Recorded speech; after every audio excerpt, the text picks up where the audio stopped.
Welcome, Nick. Thanks for jumping on the podcast with me. So for those of you that don't know, this is Nick Barrett. He's the founder of CordBricks, and I won't take too much away from your thunder. So why don't you introduce yourself a little bit and tell me a little bit about your company and your story. Sure. Again, my name's Nick Barrett and go by CordBrick Nick, given my recent invention called CordBrick. And if you're watching, here it is. It's a weighted cord management tool. So it holds cords and wraps cords, meaning it prevents cords from kind of falling off your desk or nightstand. That was the main problem that I had, was my phone charger was always just, ditching me off the side of the bed or behind the desk. And so I created this, what is now patented weighted cord holder. So it has little cord channels. You just pop your phone cord in on the top. And then if you want to take it to go, you just snap, wrap, trap, and release. And then it unwraps untangled every time, just like that. So it solves several several of the main cord problems. And then you can even slide your phone in this side slot here. So this wrapping or grabbing channel, I say, and it'll grab pretty much any case and use the brick to balance and position your phone, kind of hold it hands-free for you. It's got a couple other phone uses too. Mainly it's just kind of a cord management tool that stays with your cord, and then it has some other phone solutions too. So that's my little 60-second elevator pitch on the product. But yeah, we're on Amazon and cordbrick.com. And this is our just over third year in business, and growing significantly this year. It's kind of a new and innovative product in the field. There hasn't been a lot of cord management innovation recently.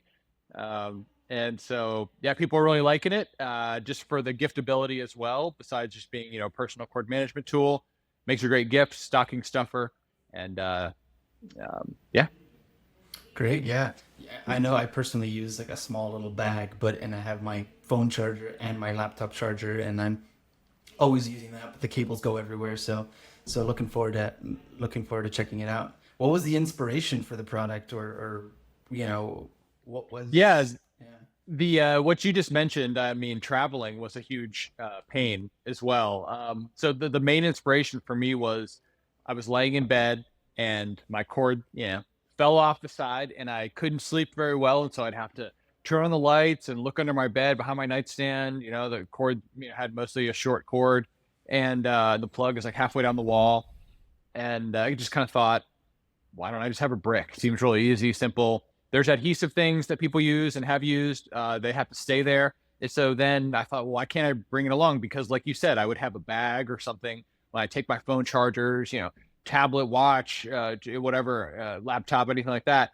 Like, why can't I just, wrap my cords around this thing, and it becomes a cord management tool on the go. And then when I'm wherever I am, I still have my little weighted cord holder to keep my phone charger in reach, so I can just sit comfortably in bed. So it was really out of laziness at first, and now it's, convenience. And then decided to apply for the patent. And yeah, it's amazing if you actually kind of go for something like that, and you have a unique idea, you get approved, and then you've got some intellectual property to work with for a business. And that's what the situation I found myself in here now. Yeah, they It's say just a very, that they say that the best products are when you solved your own problem, because then you will really understand your own audience and you understand the people that you're selling to the most, right? So I'm sure. exactly. Yeah, I think most inventors kind of comes from their own frustration and not being satisfied with currently existing solutions. So the trick is, can you create a better product at a better price than the competition? And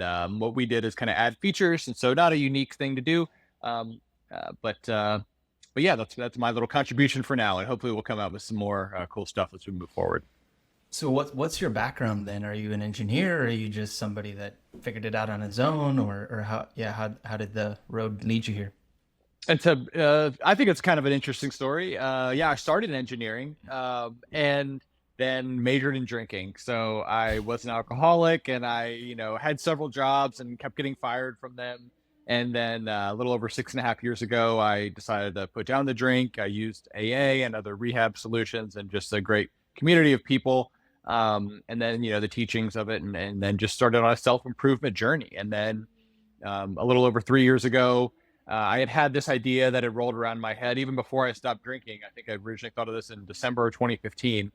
And then I hadn't done anything about it, but, finally ended up deciding, right after COVID and the lockdowns and all that, I'm like, okay, I have this problem every day. No one has made this product. I got nothing better to do. I'm finally, mentally a little in a more position where I can trust myself. And before, I really couldn't even rely on my own word. And then, after several years of starting to just build my self-esteem back up, little by slowly, just one foot in front of the other, I began to believe that what I was, that I was going to do what I said I was going to do, which was not what happened before. um, and then I started just doing that slowly, and again, telling people what I was going to do, and then just doing it. I didn't have any experience in creating a product, absolutely zero. I just asked anyone that I knew about any problem that I came up against as I went along, and people continually just gave me essentially free advice or free connections if they didn't know the answer themselves. And then I got investment, to continue on, right? People just started to believe just one at a time. And then I finally got a prototype, and then I improved it. And now we're on like version 4 of my actual, produced prototypes into real versions. So it's been a long, arduous process, and here we are. Yeah, I want to get to what you went through, like what you used, and I know you talked a little bit about AA and such, and community is obviously important, but I'd like to get to what you did to build up your self-esteem to get to that point. But then also, uh, I do realize, as somebody that had an established career, to then leave that to do something different is a big leap. So it's almost like you had an advantage. I don't want to say it like that, right? But it's almost like like you were like, okay, I need to do something, right? And so then perspective is an important thing, right? Well, where you could see it as a benefit to your situation, right? As opposed to other people that feel like, okay, if I leave this career to do something different, it's not, they're taking a risk. So I don't know if that ever went through your head. Oh yeah, totally. I think when you have something secure and stable, I mean, what's the reason that you would take a big risk? I mean, it wouldn't be smart to. You really shouldn't. And so for me, I kind of had nothing to lose. My back was against the wall. I finally had a sort of a chip on my shoulder, and I'd be honest, I was raised in a privileged environment, and then I think I didn't really have any struggle growing up. I think honestly, that really defined.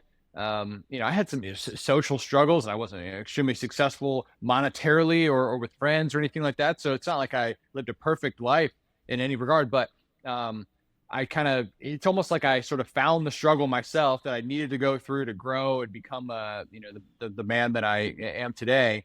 But I didn't have a cushy job. And so I thought, let me roll the dice on this. I had done like career counseling, and I had really been uh, trying to figure out like what should I do? What is perfect for me, my personality, like who I am to do. And I all those tests were always like indeterminate. And now when I take them, they all say entrepreneur. So I wonder if like I just hadn't noticed that before, or if it's just really to define an entrepreneur because it could be so many things. I found myself always getting bored in different jobs with doing the same thing. I can't do the same thing over and over. I have to be like evolving what I'm doing and doing different things. And so entrepreneurship, you have to do everything. So you're always doing something different. Um, so that's been my experience, anyways. Yeah, I think the lack of challenge is a big thing for people, right? Like you could be in a cushy job, but and a job that you do well, right? But that lack of innovation or that lack of having any creativity, because engineering, like as a person that went even through grad school for engineering, like you're told that you'll be able to do something creative. And honestly, throughout my engineering career, you've probably done more engineering than I have because you've created an item that didn't exist before, right? So that lack of creativity, that lack of having a different thing to do every day, just to say it simply, right? I think that's Mhm. a big thing for people, but Yeah, there has to be some kind of challenge. There has to be some sort of progress and moving forward and improving. There can't be stagnation. As human beings, like, we just get complacent. I mean, that's my experience anyways. If things are too easy, you just rest and relax, and then later you find, oh, there was this problem. I just wasn't looking and wasn't addressing. I think, boredom for me, every time I feel bored, it's because I'm not doing something that I should be doing. My brain it needs to be used, it needs to be activated, and I need to work. And I found tremendous self-esteem in working.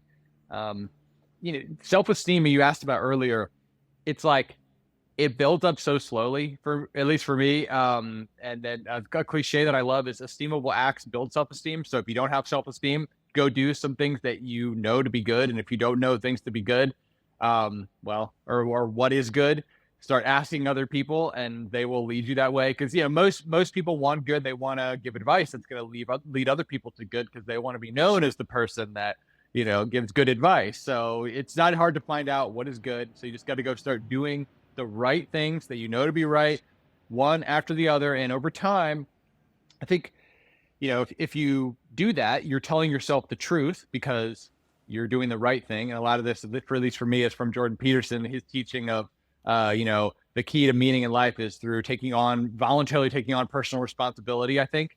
And so, if you voluntarily challenge yourself and take on that personal responsibility, what is going to come is that feeling of purpose and meaning, and that feeling of self-esteem over time.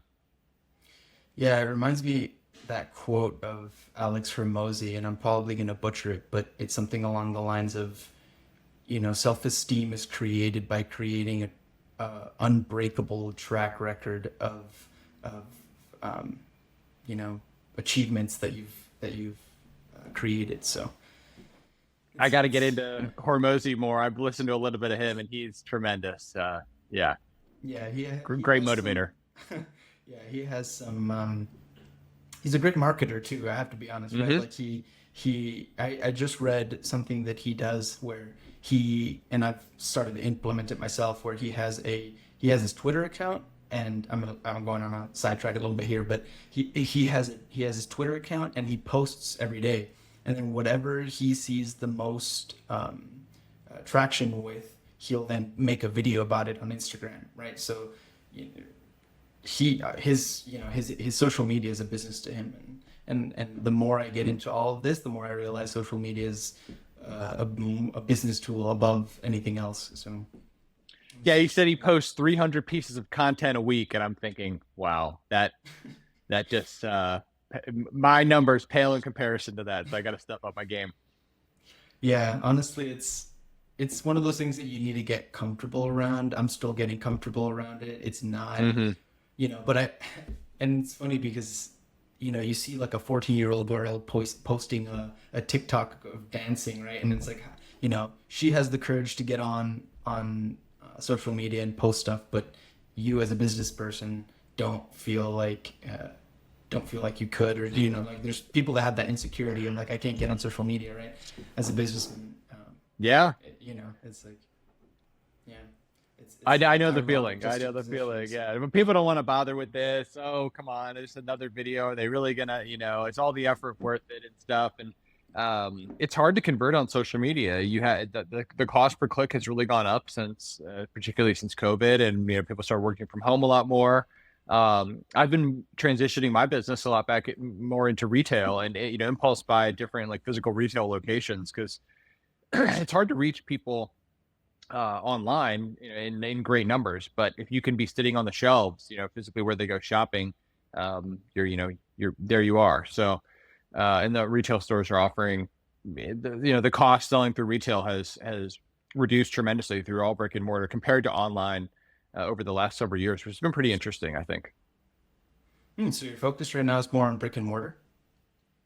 Yeah, we sell on Amazon, but I've been going to many brick and mortar based retail shows where the wholesale buyers and distributors. And with this particular product, it's not like people would know that they need to search for a weighted cord holder. I mean, maybe they do, but if they do, I'm on Amazon, in CordBrick, CordBrick.com. But when they see it in the store, and they see the packaging and the display box that I've got, I've tried to communicate it on the packaging so that it's like resonates the problem that they are experiencing. And I have, been able to move products through different convenience and electronics accessory stores. And so it's been a great revenue generator for me. And yeah, I was advised that a couple years ago that basically the customer acquisition cost is, because for online it used to be a lot lower because it was much easier to reach people in numbers, and now the competition has increased so much that actually brick and mortar, the cost to acquire new customers is actually lower now than online, which seems unbelievable today that would be the case, but because that competition increase, the prices have gone up so much that it seems to be. And what's your strategy, or maybe what was your strategy online, right? Was it Facebook ads, or was it just organic social media content, Instagram content? Yeah, we tried Facebook ads. I tried some Pinterest and Instagram ads, and Google search ads, as well as YouTube. And I found that either I'm not a very good content creator, or the issue is really that the customer just doesn't trust websites they don't know. And so I found that I was competing with Amazon for keyword search terms. And so I decided that I should list my product on Amazon. That would probably be a good idea to sell it through them. Now, Amazon charges over 50% of what they sell my product for. So, you buy it for $11.97. Amazon's getting more than half of that themselves for each product, and then I've got to still pay for the product on top of that. So my margins get cut down pretty well on that. However, the volume and the traffic on Amazon is just enormous. I mean, it's everyone goes there to shop. The Prime delivery, the free delivery, you just can't compete if you're a small retailer like me.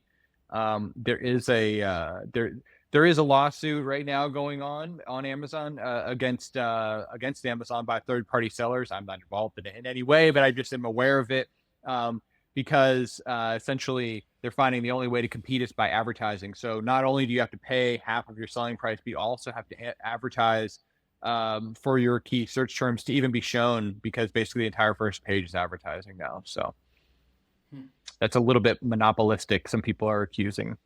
So. I mean, Amazon has been showing signs of being a monopoly for a while now, so They've added great value for people and the consumer, though. I mean, it's sure. not without an incredible system, and there's been tremendous benefits. In Prime, they created a whole new shipping service, and then 1 and 2 day is now expected for your products. You don't have to wait. It's really remarkable. But so No, I mean, I get that. I mean, I tried not to order so much from Amazon, but I was definitely a loyal customer. And now that I moved down to Colombia, thankfully they don't have 2 day shipping, but they do have Amazon. It's not as good as in the States, but I still get stuff. So it's definitely I'm definitely an Amazon customer. But I'm actually trying to start a online business as well, and I've decided to just sell on Shopify. It's just a decision that I made based on a couple things. I'd say it's like, one, I'm trying to make social media content uh, to sell the product, and so I don't want it. I wanted to create like organic social media content, right, without having to pay, like you were saying, with ads. Because I think what you were saying is, when you were saying you have to pay for Amazon ads, it's you have to pay Amazon for those ads, or is it yeah. you have to pay Facebook ads? Oh, okay. Yeah, so that's one of the things I was trying to avoid. And then the product itself, it's like everyday carry, leather everyday carry for men, and I'm just shooting for a more, I would say, refined audience, and that's one of the things that I was thinking when you were talking, is like the whole social media aspect of maybe not having such good opportunity there. Is, have you looked into like who exactly you're selling to, right? Because I don't know, there's yoga mats, right? But there's like also yoga mats for moms, and yoga mats for Hmm. other people, right? And there's yoga mats for, specific people, and you can really create audiences, and there's like Facebook groups that you can get into, and you can really, I mean, being niche is good. Obviously, anybody could use your product, but maybe an 80-year-old person with a flip phone doesn't need your product, right? So is that something that you're at all looking into or curious about or have heard Yeah, about? those are all good points. I mean, I've got a lot to say about that, right? So Mm-hmm. it's a different case, right? A handmade handbag that is not mass produced versus for mine, it is mass produced. It is silicone rubber. Um, there's no adhesive, so it is like a reusable thing, which I think is a little more of a green or sustainable aspect of my product compared to some of the competitors, as well as like because it's multifunctional and you can adapt it to your changing cord situation. My competitors of all types don't do that. They do one thing or the other. There's cord wrap things, there's cord holding things. They're two different products. So with mine, you need fewer products. So it's, and then again, you can reuse it and change it and whatnot. So um, it is a mass market product. I mean, at first I thought my buyer would be a little bit younger, and it turns out that they are a little bit older. And it's funny that you mentioned maybe the 80-year-old doesn't need it. Actually, I found that one of my highest conversion rate, the older the buyer, the older the person, the more likely they are to convert. And there's a couple reasons for that.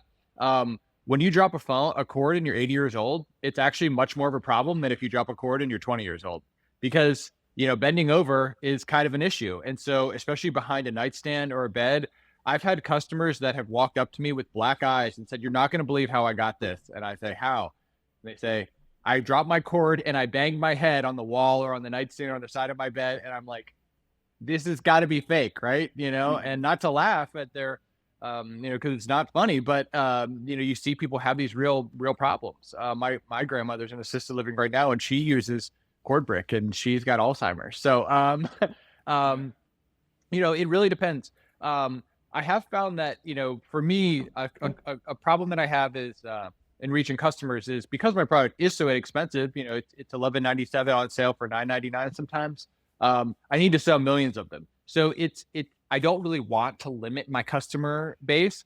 Maybe it would be better if I had, well, it certainly would be better if I had more data. I think social media does provide some of that. And then the last thing I was going to say was, one of the problems with that is after the Apple update, it really prevented Facebook and other apps from providing me, the third-party seller, with enough information about my consumers when they were converting to be able to then target them, because I would prefer to sell to them at my Shopify store.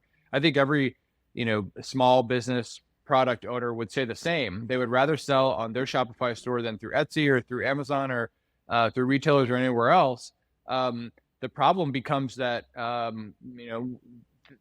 privacy is good, but also it's challenging for people like me to, if you ask app not to track, instead of allowing the app to track, I don't know information about who my buyers are. And so that has really prevented me from wanting to do Facebook or Instagram ads, is because since Apple made that update, the data has been limited. Yeah, personally, I always click ask app not to track. Same, So but so I'm a hypocrite, but what can I say? yeah, I mean, at the end of the day, we're all already tracked and everybody knows everything about us, but it feels nice to know that you're limiting it in some degree, right? So yeah, I can see how that doesn't help. And Google Analytics, is that not something that that gets through that a little bit? I mean, I know that that would be more towards your Shopify, like you were saying. Some, yeah, Yeah. not too much. Some, I mean, people have VPNs and whatnot too. I mean, I use a VPN as well. So yeah, it's tough. I think it's been hard to convert through the Shopify store for me. Just to talk about web traffic and whatnot. I'm not an expert. I could certainly use a lot of help. I'm actively looking for video editing, for content creation, web development, and then yeah, growing my presence online. So yeah, if you know anybody, let me know. Will do. I'm in the learning process as well. What is it that the guy from Shark Tank, Mr. Wonderful, like he used to say that the best like the best career, I suppose, to do would be engineering, and now he's switched it to, if you can make me a 60-second video that sells my product, I'm paying you more than anybody in my company. Um, yeah, so Oh, that's funny. I hadn't heard that one. But yeah. yeah, it's something that's even, I suppose, maybe generational as well. Like, um, you ask like you ask anybody above the age of maybe 35 and they're like, oh, I don't scroll like continuously looking at ads and like looking at my Instagram and all this stuff.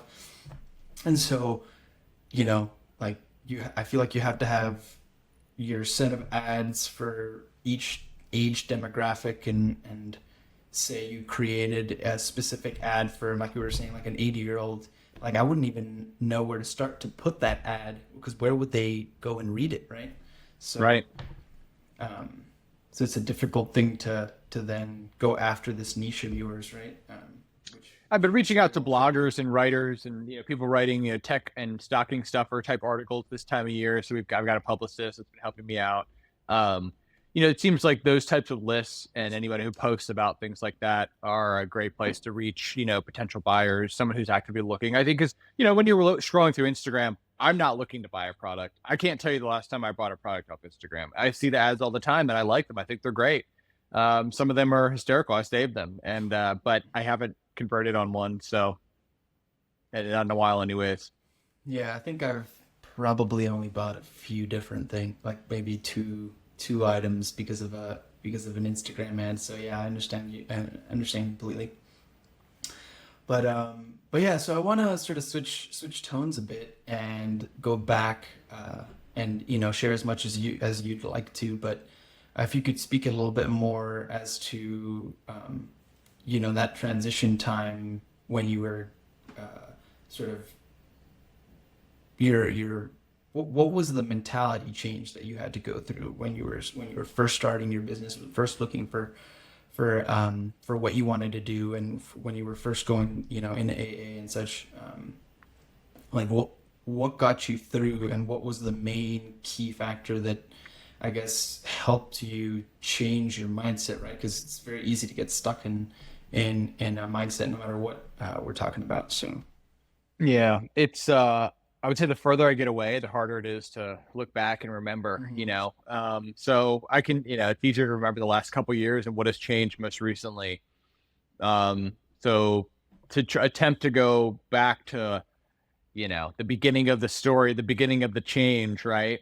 I do remember distinctively driving to this rehab center here in town after I had my third DUI at the time, and I had an alcohol ankle monitor on my ankle that I had to sleep with 24/7, and just it communicated to a Wi-Fi device and could literally sense alcohol from my pores. Like, so if I had one drink, and I looked this thing up online, and I never tested it, but it said that if you had one drink, it could sense it, and then it would report. And so I had to do that until I had my court date. That was the only way that they would let me out of jail. I had 3 DUIs in 5 years, so I was really hopeless. And I thought, alcohol was my master. I had to drink every day, and it wasn't really even a choice at the end for the last like year and a half or two or so. And I mean, it was a choice, but it didn't feel like it. It was really painful, and I did require that pain, sadly, for myself and the legal consequences to change. And I decided, I had known I'd been screaming at myself in the mirror as I was going to sleep, like, why are you doing this to yourself? You're killing yourself. Look at these mistakes you're making. Look at all you're throwing away. Your life is passing by you. I mean, everything you can imagine, it still wasn't enough. Um, you know, from physical, getting hurt myself, and thankfully no car accidents or hurting anybody else that I'm aware of. Thank goodness, and no damage to my car and whatnot. So I did get arrested and had to serve time in jail for that third DUI, and that was a really humbling experience. Um, and then that was kind of after going through rehab and spending about 4 months ahead of that time. So I had mentally prepared for that. I think kind of the mental shift that happened during that first several months.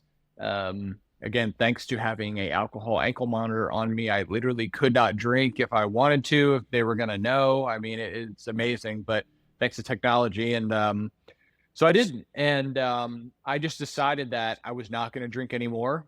Hopefully I never do. I don't feel like I am 6.5 years later.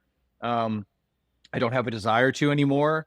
I also don't attend AA as much as I used to, maybe once a month. I used to go 3 times a day in the beginning, so that sort of changed for me. Some people have different opinions about that. Um, I would say the biggest overall change since then, though, has just been this constant willingness to challenge my own viewpoints.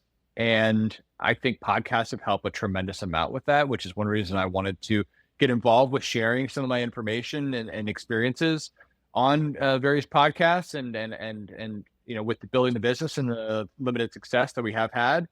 Because when I have gone to speak at a local school here, FGCU, I mean, the sparkle in the eyes of the students, it's infectious to see it.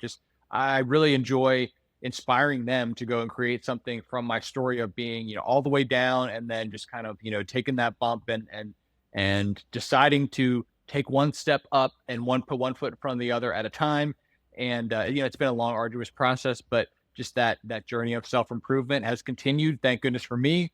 I don't really feel, I think with starting a business, you just realize how much you don't know. There's so many things for every business that are intricate and detailed and require very complex knowledge and understanding of how systems work and regulations and laws and countries and standards. So it has helped me to gain humility and to keep that humility and to just stay on a path of wanting to improve myself and my business knowledge, as well as my personal knowledge about myself. I'm lucky to have a interest in human psychology and behavioral psychology and evolutionary psychology and things like that. And just a general interest in people too. So it fascinates me to try to understand just myself and my fellow man. So that has kind of kept me going the last several years. And it's been a process that has evolved over time. I've been very frustrated some nights and angry in some mornings. And so it's not easy every day or anything like that. But by and large, it's a lot better. I got my head back on my shoulders, and I also got a little chip on the shoulder, wanting to prove people wrong, anybody who lost faith along the way, which is great. And even if there's nobody there, I'm going to make somebody up and put them right there as if they're a hater. So bring them on. And it's all fuel to the fire now. It's funny you said a couple things like the chip on your shoulder. I feel like that's a very most entrepreneurs have some chip on their shoulder for something Need it. that happened. Yeah, it's if not, you would just stay complacent, right? Or Right. yeah, you would just stay. What's the drive? Where is it? Yeah. Right, right. Sorry to interrupt you, but yeah. No, no, I mean, what's motivating you, right? I mean, that there has to be something that is motivating you. Yeah. yeah.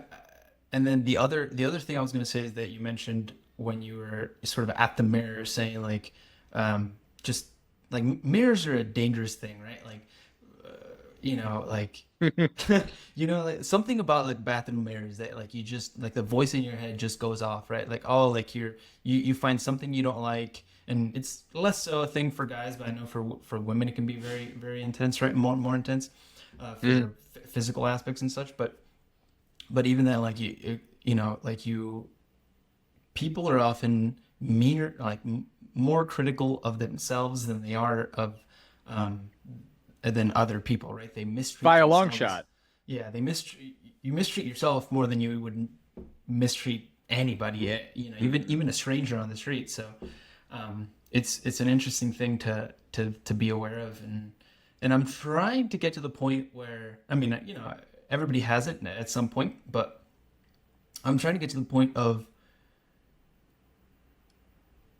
I'm trying to say this in a eloquent way, but it's like trying to not so much utilize the chip on my shoulder and that voice in my head to be the motivator, but to just realize that this is the path that I've chosen. This is what I want to do in life, and for positive or negative, right? For good or bad, like where I'm at is where I'm at, and where I want to, and I'm going in the direction that I want to go, right? So then I feel like that can fuel you more than the chip on your shoulder, right? Like initially, it has to be the chip on your shoulder, right?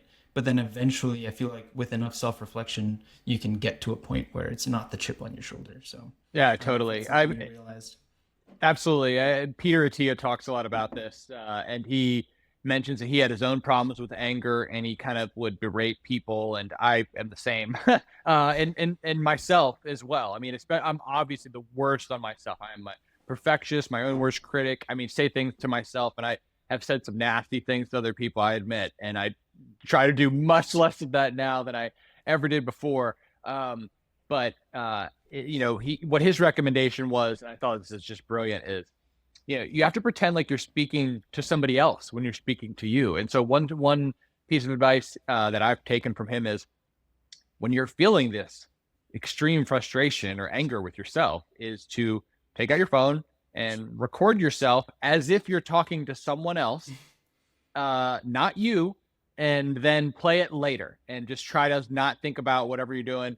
And so in addition to doing that, what has happened is, essentially now I just already just give myself the friendly talk in my head now, much more than I used to.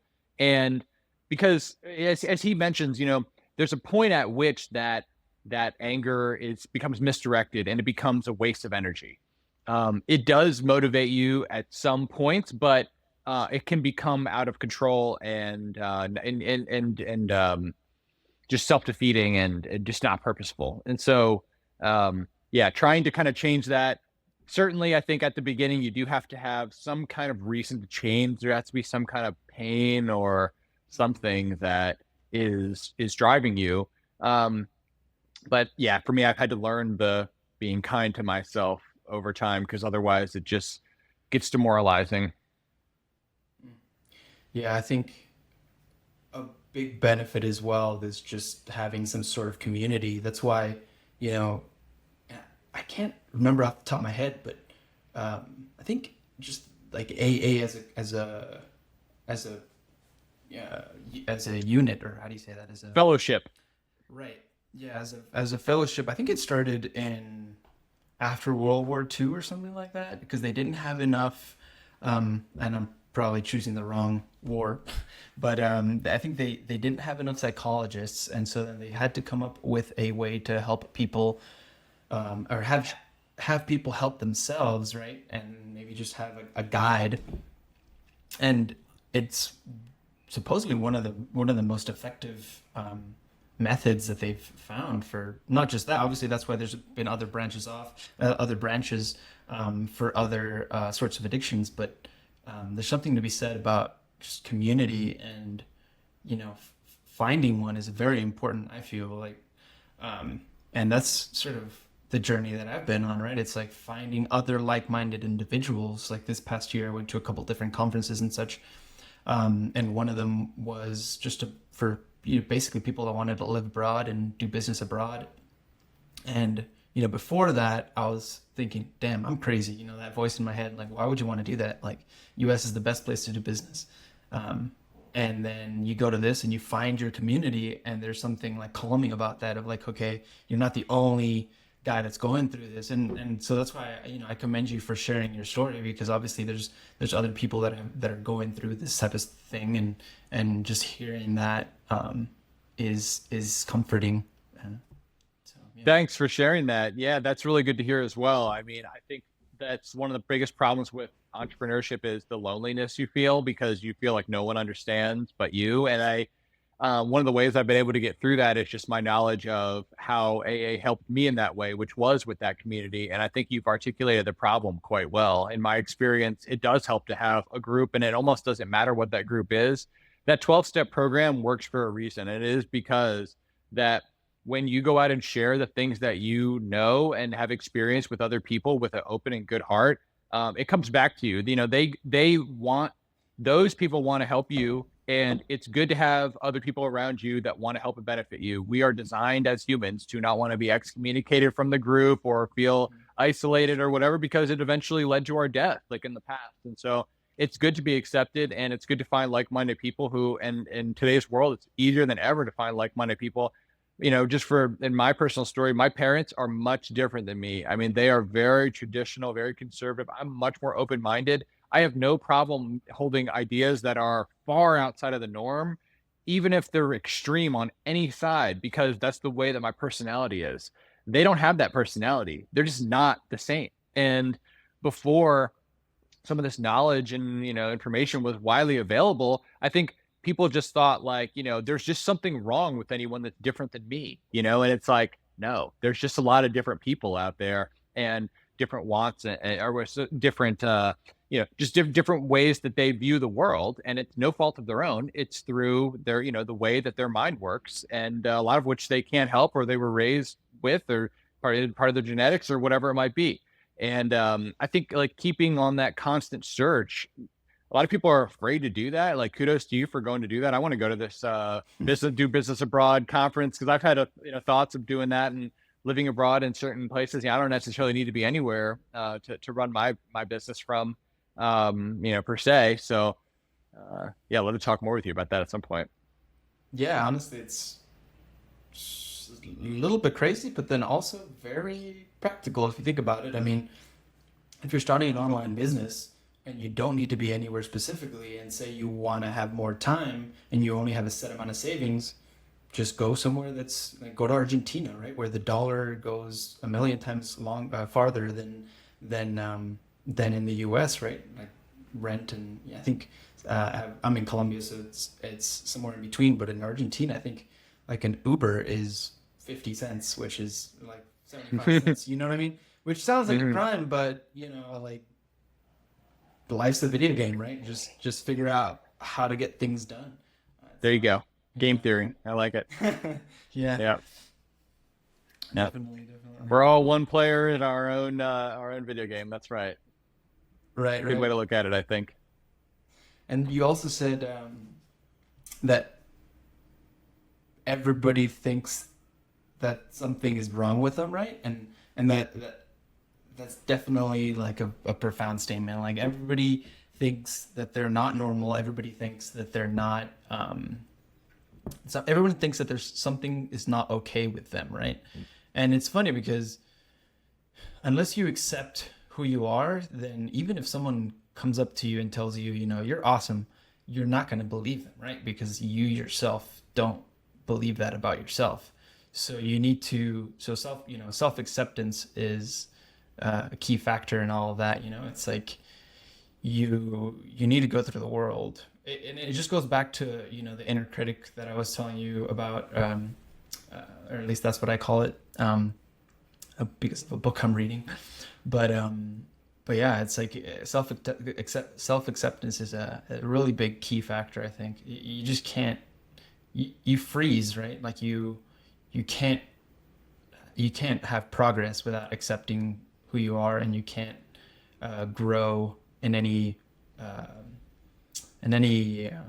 acceptable way, in any functional way, without having that first. So yeah, not to quote AA too much, but there's easily my favorite part of the AA Big Book is the acceptance paragraph on page 417, and that it starts with acceptance is the answer to all my problems today. Whenever I have something that disturbs me, or I'm paraphrasing and butchering it, but it's essentially because, I see something wrong with the world, and what I really need to look at is what is wrong in me, and how can I accept the way that the world is naturally and just move on. So I think you've hit it right. I mean, most people who are having problems, I think that their problem can be summed up in one word: denial. And they are living in that denial, and they are just enjoying it, and they're stewing in it, and they're just telling everybody about it, and they are really at the same time they're almost like getting off on their problem and sharing their problem with other people. And what would really benefit them is to move to what you said, step 2, and then eventually step 3. So step 2 I would have is acceptance, right?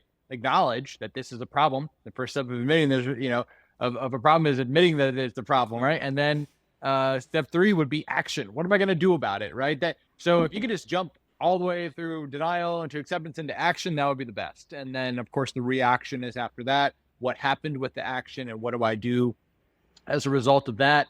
Try to not deny what the action resulted in, and move on to acceptance, and then action once more. So if you can just start doing stuff, it's amazing what happens. Usually the good things happen, especially if you are doing the right thing. Other people acknowledge that. One of the great things about America, as opposed to maybe some other countries, I'm not sure if maybe Colombia is like this, but in America, they have the American spirit, and I just have seen it and witnessed it myself. And what that is people creating and wanting to build stuff, and other people around them supporting their willingness and desire to do so, and rewarding them for it if they find value in it, no matter who they are. So I've seen it at different flea markets and other things. People just buying from me because they love that I'm an entrepreneur and I'm doing my, I'm making my dreams come true. And I'm actually, going out there and putting myself out there and trying and hearing feedback and whatnot. And people just say, I just love entrepreneurs. And let me tell you, that is not the case in every other country, from what I have been told. No, you're 100% accurate.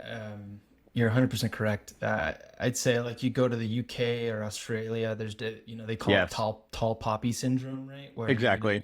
you need to chop off any imperfection in the field, but it's and Any outlier. Yeah. any outlier. That's the word, yeah. And here in Latin America, um, I think it's just rooted in the history and how all these countries came to be. If you think about it, the US, like, okay, there was these British people that wanted religious freedom and other freedoms, right? So then they came to the US, which was Indian territory back then, a Native American territory back then, and they were not well received, and they had to be self-made, right? They had to figure out, okay, how am I going to plant potatoes? How am I going to live?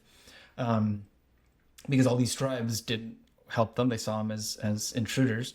So then I think that is sort of the origin of that American spirit, which is something that I appreciate having grown up in the U.S. Like I appreciate that I can have that, and then and my family's from Central America, and I'm in Colombia at the moment, and something you realize here is like people often ask why is there so much why is there so much inequality and why are the politics so corrupt, and if you think back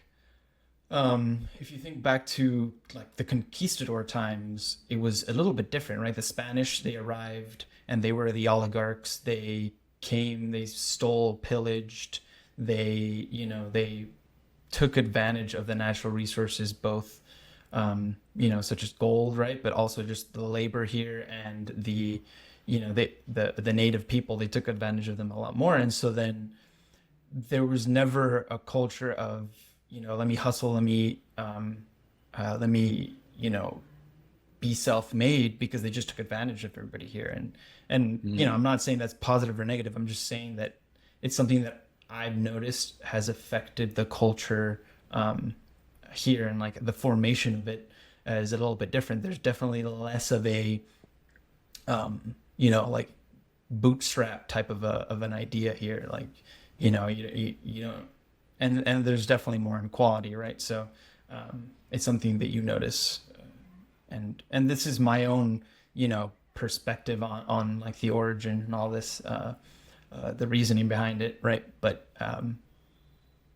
point is, grateful to have grown up in the U.S. and had that, to have had both perspectives, right? And be able to see it from a third person point of view, because just like you were saying earlier, actually, right? Like if you can video yourself, and how you speak to yourself, right? Like even in a business, right? Like um, whenever I'm stuck and don't know what to do, I sort of think of the situation as if I was speaking to a friend, right? And things giving advice to a friend is always easier than giving advice to yourself, right? So if you can just sort of get into a third person point of view, things become a little bit clearer. But yeah, so Yeah, America kind of had. I'm not. I need to brush up on my South American, history and settlements and the way the governments have evolved. But in terms of America, I think you hit it on the head. I mean, and I think your perspective of South American culture, in my view, is and um, uh, certain things you mentioned. It sounds similar to what I've understood. Um, I listened to someone the other day explaining, people coming to the United States. It's like, think about it at the time. This is like some foreign land that nobody knew existed before now. And you're just going to jump on a boat with no GPS and no tracking and nobody to rescue you and hope that you get across the long sea. I mean, I've only flown across the Atlantic once, but it's a long flight. I can't imagine how long the, sea voyage must have been. And then, oh, there's going to be land over there, but there's, tribes that are going to attack you with wild people. I mean, it really probably took a rebellious spirit. And then you've got the expansion all the way to the west. So then people decided to keep going out, and so get more land, and of course, land always being the limited quantity everybody wants more of. And I mean, it really took a wild, risky person to do that. I hope I would have the courage to go do that. And just but I do see, and I think you're right. I mean, those events of hundreds of years ago seem to affect current populations, and those values and whatever happened really does have a lasting effect on people that exist a long time later. It's really remarkable and amazing. I mean, people are not, I don't think, as much blank slates as some people say, because you do see that across countries, and it's hard to say how old some of the certain behaviors and things like that are in different cultures. Very interesting. Yeah, and there's something to be said about that like pioneering mentality or that adventurous mentality, right? Obviously, entrepreneurs are in that sect of people that want to be entrepreneurs, and I feel like a lot of again, this is sort of my own opinion, not so much backed by psychology, but I feel like a lot of people, especially men nowadays, are like looking for some sort of new, for lack of better words, like something to conquer, right? Like it's sort of primal in us, and then entrepreneurship can be something like that, right? Like there's maybe some frustrations that you want to clear up, and it could be something that you utilize to feed that part of your personality, um, part of your psyche, right? So I don't know if it's something that what your thoughts on that Yeah. are. Yeah, I got a lot of thoughts on that. I heard someone recently call it monk mode, and monk mode is when as a man, and just to speak as myself, and between you and I as guys here, you sort of go into hiding, and you do what needs to be done for the period of time it needs to be done for, and you don't say anything about it, you don't complain about it, you just go do the job. You don't, and nobody asks you questions. You don't complain to anybody, and you kind of just go on your own. And you need to isolate, and you need to just work on something or accomplish something. I think if you look at history, you see, how many men, and mostly men, anyways, were, taking year-long voyages away from their families and whatnot. And like, for what? I mean, to be Because they away from could, your because they family, you can't want. protect them, and it's just there is this deep yearning in a man to go on some journey of some kind. I think, your life is the journey, right? The journey is the destination. Totally true. You're never going to arrive, no matter how much money you account. It's never going to be enough. You'll just get used to it in 2 weeks. So you want to. Jordan Peterson talks about how like play is essentially right on the edge of like your skills meeting like a new challenge, right? So the challenge is just far enough away from you that you're not able to achieve it, but it's within your ability to participate in it at that point and just work towards your improvement in it. So perfection's never possible, and I think you just do the best you can, and try again the next day. Try to do today what you would hope that you would have done, from yesterday's view yesterday, or for tomorrow's view yesterday. Try to get it done today, but at the same time, enjoy every day, and also try to live in the moment and spend the time with the people who are around you, because it will pass you by. Don't go into monk mode for too long, in other words.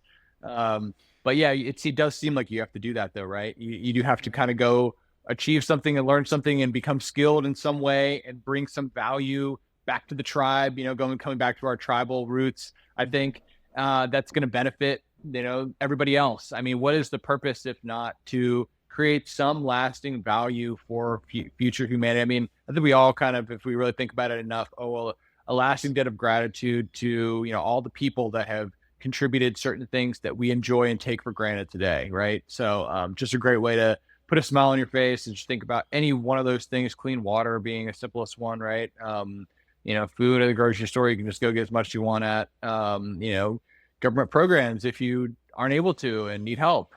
So lots of different things like that. Yeah, I think I don't know if you've heard of this guy called David Data. I don't know how to pronounce his name, but he has a book called The Way of the Superior Man. He calls it the edge, like finding your edge and pushing it just a little bit, like not too much. You Hmm. don't want to get way out of your wheelhouse, but if you can just push it a little bit, that's where you should. That's where you should find yourself every day. And there's something to be said about maybe not getting too attached to outcome and not getting too overzealous with money and realizing that that isn't everything. And if you can really just let go of all those ideas and sort of be in an abundance mindset of like, hey, yeah, like the money will come, right? And just live your purpose. It's a bit cliche, but I think it's true.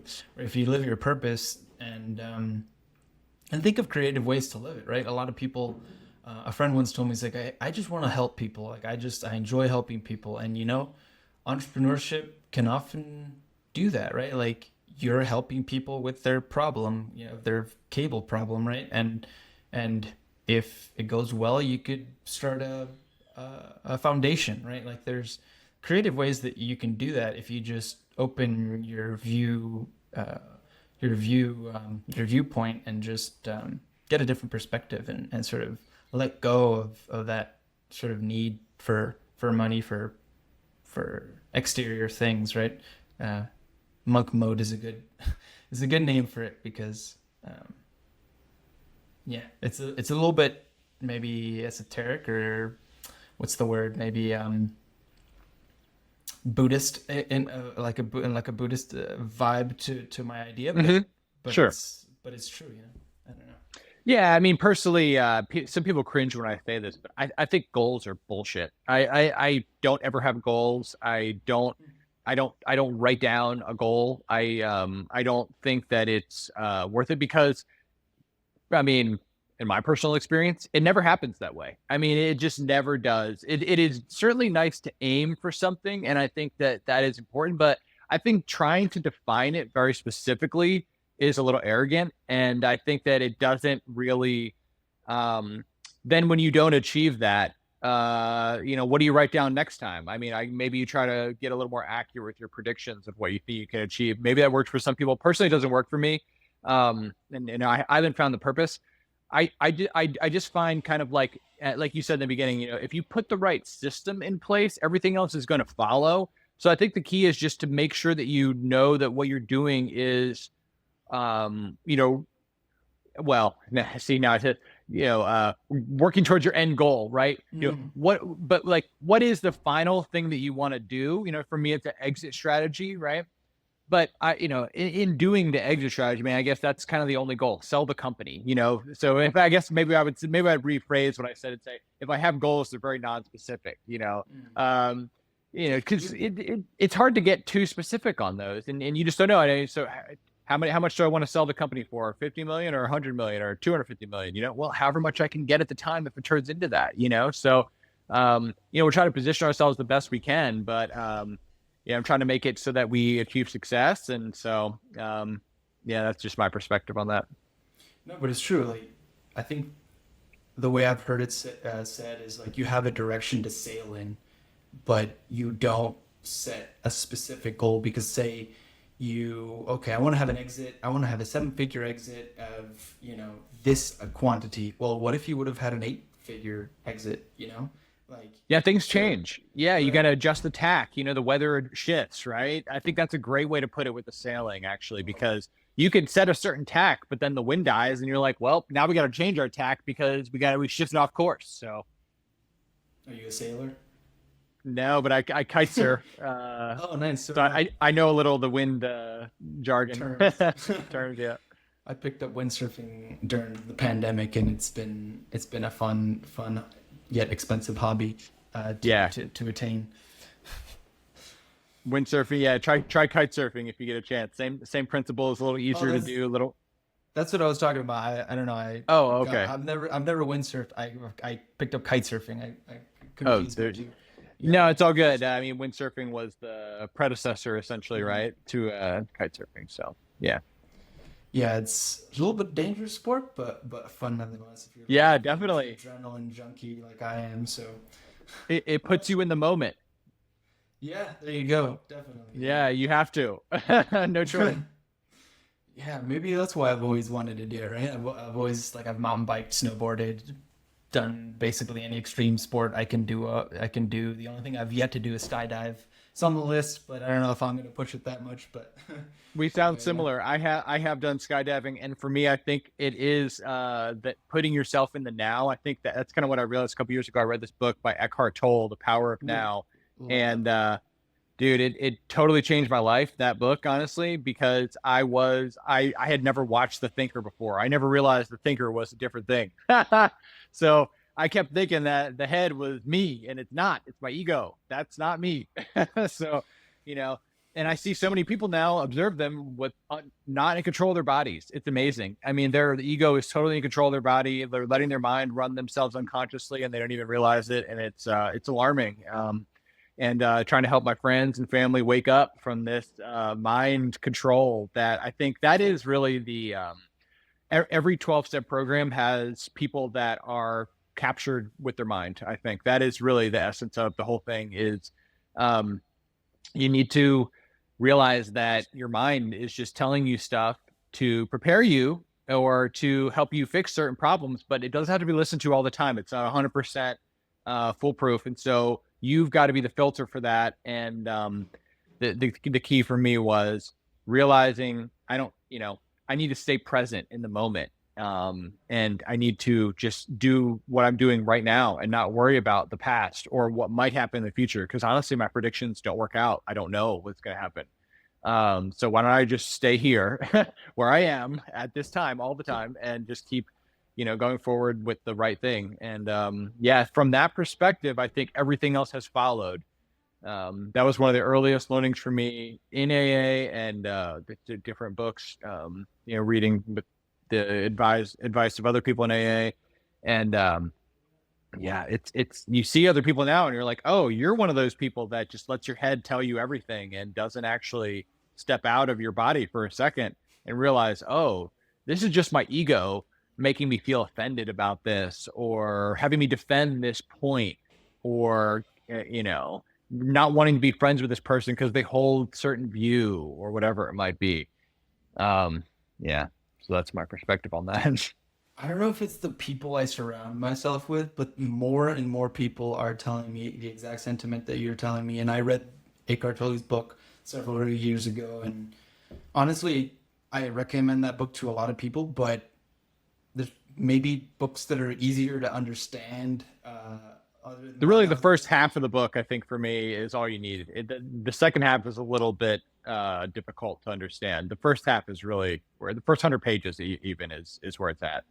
yeah. When I first read it, I was like, I don't think I've ever heard like a somebody that was quote unquote enlightened until I, read his book, and I was like, yep, For yeah, real. that probably is one at least one person in this world that is, Well, I think that we getting. do.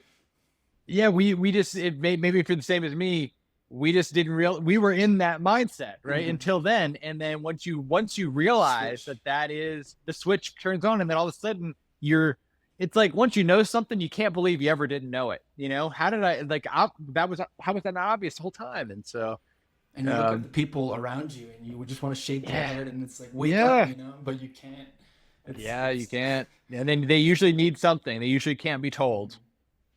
Yeah, yeah. You just gotta. I think I realized you just have to accept where they are at in their journey. So it's Just lead by example and leave little breadcrumbs is all I've found, right? Just if they ask how'd you get there, here's how. If you really want to know, this is how. So well, I think that's a great place to end it. So good note to end it on. But yeah, Nick, thanks so much. This has been a great conversation, honestly, and good luck to you with CordBrick. I'm sure you're gonna kill it, and I'm excited to continue to see where your business goes. thanks, Andres. I'm really glad to be here. Thanks for having me on your show. Really great conversation. Hope to come back and do it again sometime. And yeah, let's stay connected. Like to uh, obviously connect with, as we were mentioning, people, the same group, like-minded entrepreneurs.